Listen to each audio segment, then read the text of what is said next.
ago, oh, by the way, we used to have District 57 table topic contest. And at the contest, the question was very, very simple. Very simple. Only 2 words. Success is. And I was in the audience. I said, oh no, oh no. I'm glad I'm not the contestant because I have no clue. I have no ideas what to talk about. So don't call on me. And I thought, success is indeed very intriguing, very thought-provoking. So as we all do nowadays, we do a Google, right? So I said, definition of success, and I hit enter. You know how many? Wow, I don't even know how to count. 27 million maybe results. So I guess that's an age-old question, and everyone is asking for the definition. So I went through a few of them, and I ended up selecting this author. The best definition, and I will show you shortly. And his name, as many of you have known, he's a famous American, Ralph Waldo Emerson. So 1803 to 1892. He was a poet, a philosopher, journalist, author. He's author of 2 books. So it is very intriguing because I noticed that in his definition, he used all actions, no adjectives or verbs. So as the king of acronym, that's Albert Moore, king of. I created LWEE and AFLK, LWEE and AFLK. So 8 verbs, 8 actions. So the first one is laugh. You laugh often and much. As Kate gave us the nice joke about the funeral cat, we all laughed, right? And in fact, every Wednesday night, I come here and I laugh so much. Sometimes my stomach hurt. I don't know if you have had that experience as well. So I particularly like this old lady's laugh. It is so striking. And I pick up a quote by Victor Borge. Victor Borge was a comic pianist, and he entertained many, many people around the world. And I really like this quote. He said, a smile is the shortest distance between 2 people. And some other quotes would say between 2 hearts. And that's why I think laugh deserves to be the first one. So laugh often and much. And the second one is to win respect of the intelligent people. Intelligent people. I think I have the same first name as Albert Einstein. So I think I deserve some respect. And in fact, at work, in Toastmasters, I really want to win the respect of intelligent people. In fact, I know George Marshall is my evaluator, right? And he's my mentor. So I always try to win respect. And sometimes if I cannot really win his respect, I bribe him. I took him to the Washington coffee and I bought him some coffee. So I win his respect. and to win affection of children. So this little guy is my grandson. So I always try to win his affection, sometimes by buying the gifts.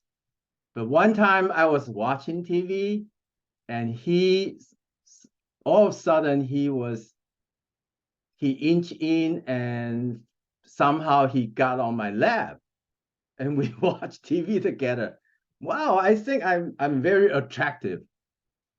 I really want his affection. He just jumped on my lap and watched TV together. Wow, I think that's maybe I success in this.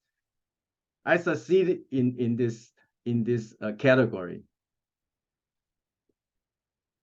To earn appreciation of honest critics. So as I do here, and George Marshall is my evaluator, I really want to earn the appreciation of his honest critics. In fact, George is my mentor also, and his honest opinions and suggestions are very much appreciated, especially when I enter the speech contest. Endure betrayals of false friends. I don't know about you. Sometimes at work, we have people stab you in the back. Well, that probably will never happen in your work life. In my past, I did have some people doing that. And I will say, I really endure the betrayals of false coworkers. And they claim to be on your side, to be your teammates, but yet they betray you. And also as a survivor of a bitter divorce, and I also endure my divorce because for me, that was a betrayal. But now I forgive and try to forget. No, never. I can never forget, but I try to forgive. So, but then really try to endure the betrayal of false friends. And sometimes this is very hard to do. I don't know if you would agree with me.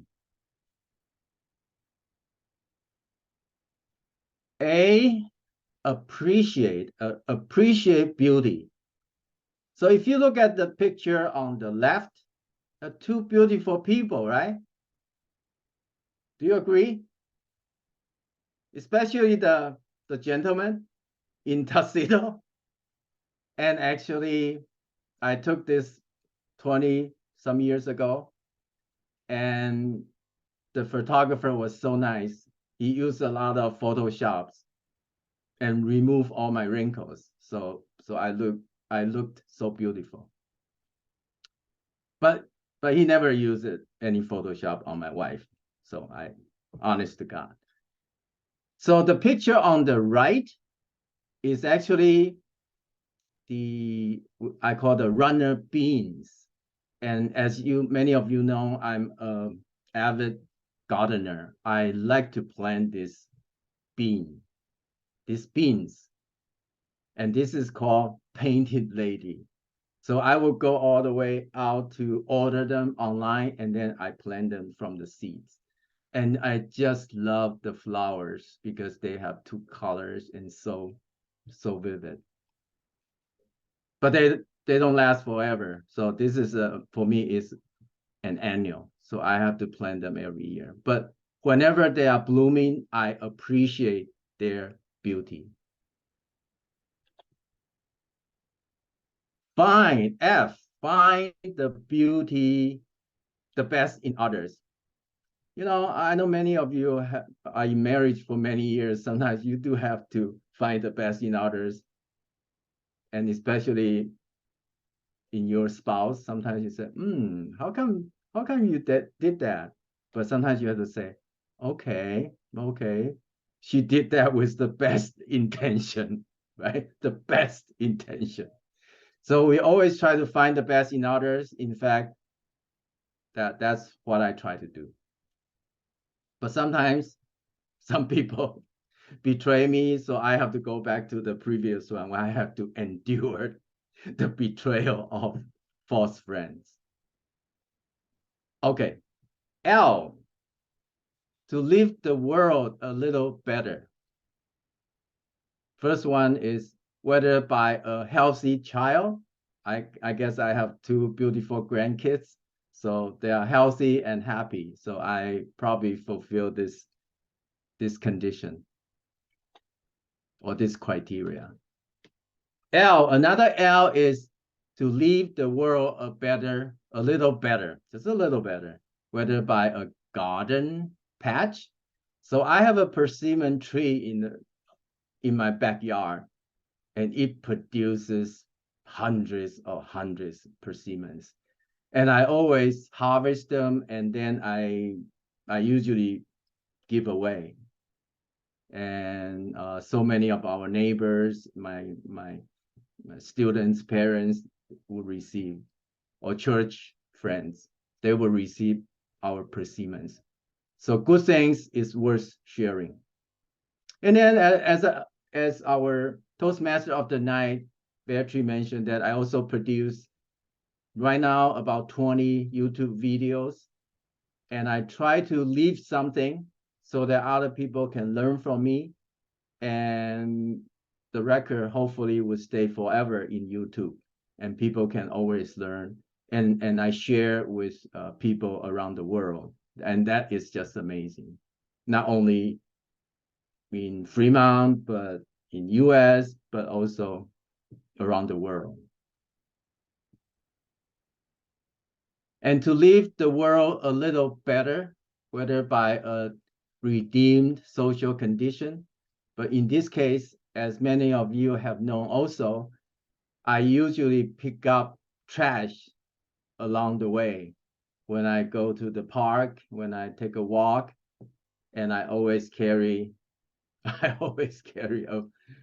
plastic bag, and that's my signature. What do I say? I always carry also gloves in my car, so I always pick up trash. For me, I would leave this world a little better by reducing the trash in the world. So I think that my social or community contribution. To know even one life has breathed easier because I have lived. To know. I think I know.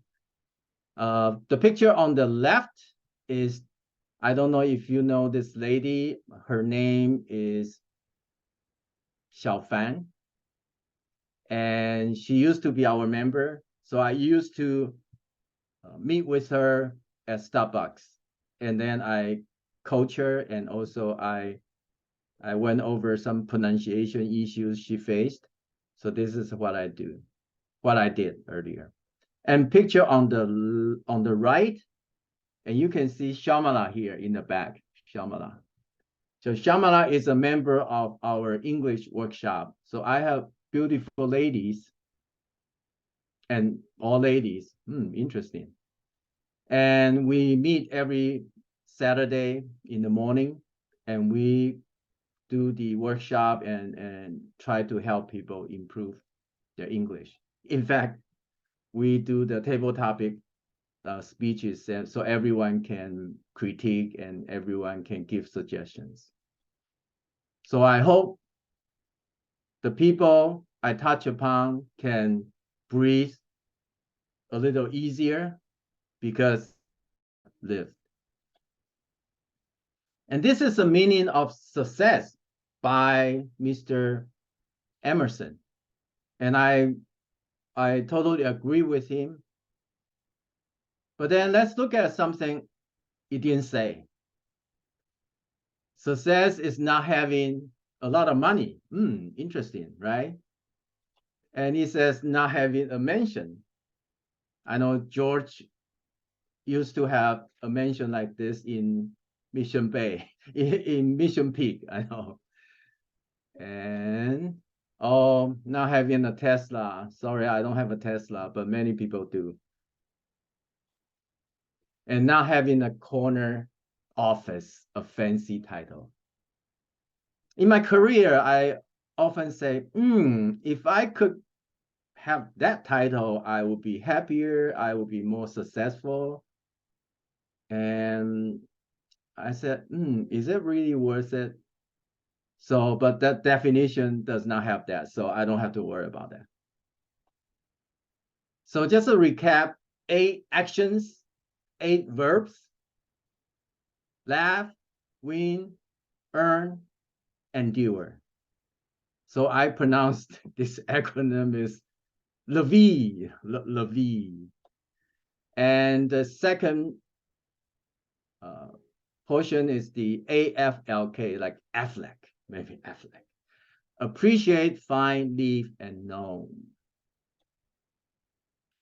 So the question is, are we successful based on the 8 criteria? I think I'm okay. I think I explained my reasoning behind that. I think I'm a pretty successful person. So the question to you is, how about you based on the LWEE and AFLK? With that, I return the control to our Toastmaster of the night, Vetri.